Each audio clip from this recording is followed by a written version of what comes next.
KBC में करोड़पति पति। सूरज के जीवन का एक ही फंडा था कि मेहनत तो गधा भी करता है, घर बैठे जो कमाए समझदार वही होता है।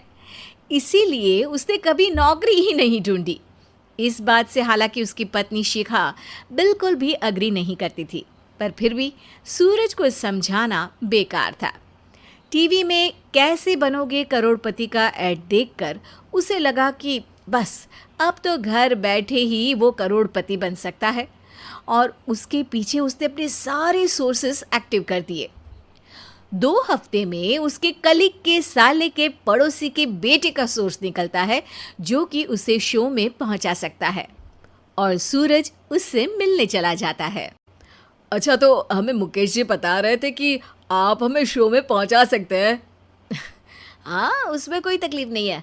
मैं कल अगर कोशिश करूँ तो इसी महीने में आपका नंबर आ जाएगा। अरे ये तो बहुत बढ़िया हो गया। अच्छा, वो सिलेबस और क्वेश्चन पेपर का कोई जुगाड़ है क्या? उसका तो कोई जुगाड़ नहीं है। तो वो वाकई में कुछ भी पूछ सकते हैं? हाँ, वो तो बच्चन जी पर है, जो पढ़ते हैं वो पूछ लेते हैं। पहली कोशिश फेल होने पर अब सूरज के सामने एक बहुत बड़ा सवाल था कि आखिर जवाब कहाँ से लाए। तब शिखा ने एक सजेशन दिया, क्यों ना सूरज अपने चचेरे भाई सुमित से मदद मांगे, जो कि यूपीएससी की तैयारी कर रहा था।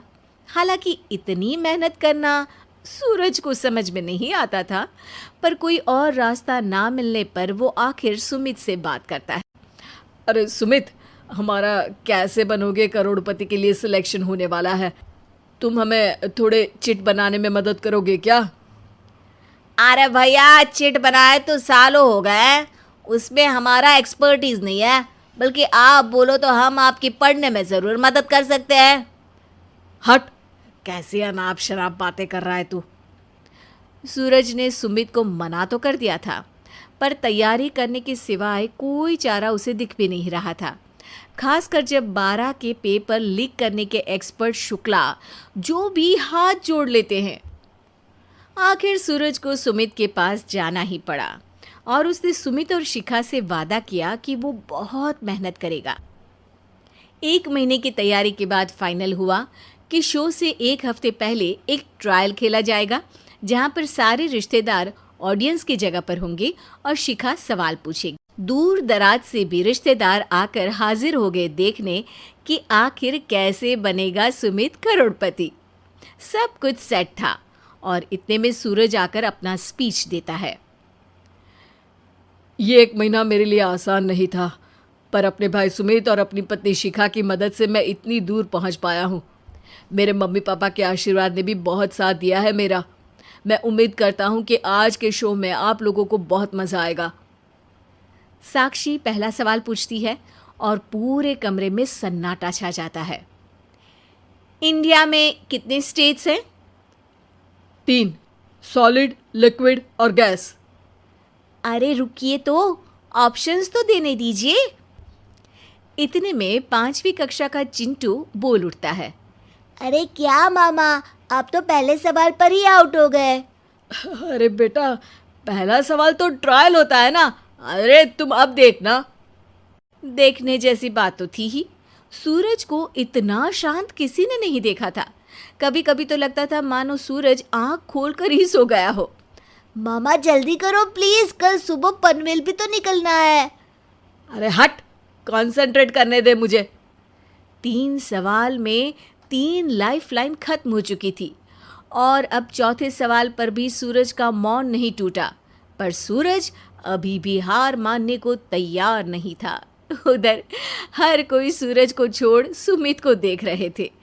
आखिर सुमित ने ही तो पढ़ाया था सूरज को। गजब बेइज्जती है यार। अरे बेटा, तो बाप का, दादा का, भाई का, सबका नाम बुड़वाएगा। अरे 3 लाइफलाइन ले ली तो भी तेरा कुछ नहीं होना है। अरे कोई इतनी बात करता है क्या शो पर? अरे बेटा, शो पर तेरे जैसे भी तो नहीं आते ना। सूरज की ये जंग आखिर 1 घंटे बाद 5वें सवाल पर खत्म हो गई, जब उसने इंडिया के नेशनल बर्ड का नाम कहा, कौवा। अरे बेटा, मज़ा तो बहुत आया, बस थोड़ा टाइम पर ख़त्म होता तो आनंद भी आ जाता। ताने बारिश के बूंदों की तरह बरस रहे थे और सूरज को भी समझ आ रहा था कि ये करोड़पति बनना शायद उसके बस के बाहर की बात है। पर वो आखिर ये बात मान कैसे लेता? वो सख्त लौंडा जो ठहरा, उसने सोचा कि बेइज्जती तो हो ही चुकी है, पर अगर मैं हार नहीं मानूं तो शायद कुछ हो सकता है। शिखा, तुम देखना, असली शो में आग लगा दूंगा, आग, करोड़पति बनूंगा मैं। हाँ, सब्जियां खत्म हो गई है घर पे, ले आओ। पहले पति बन जाओ, फिर करोड़पति बनना। अरे गजब बेइज्जती है यार। बेटा, अभी तो घर पर ही हुई है, 1 हफ्ते में तो तुम देश के सामने करवा कर आओगे।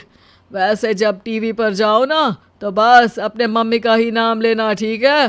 कोई पूछे तो बोलना कि पापा नहीं है मेरे। अरे पढ़ाई की, पेपर निकलवाए, इतने सारे लोगों को खाना खिलवाया, क्या फ़र्क पड़ा? इसीलिए मैं कहता हूँ कि मेहनत तो गधा भी करता है, घर बैठे जो कमाए वही सिकंदर। लेकिन मामा, गधे भी जानते हैं कि हमारा राष्ट्रीय पक्षी मोर है।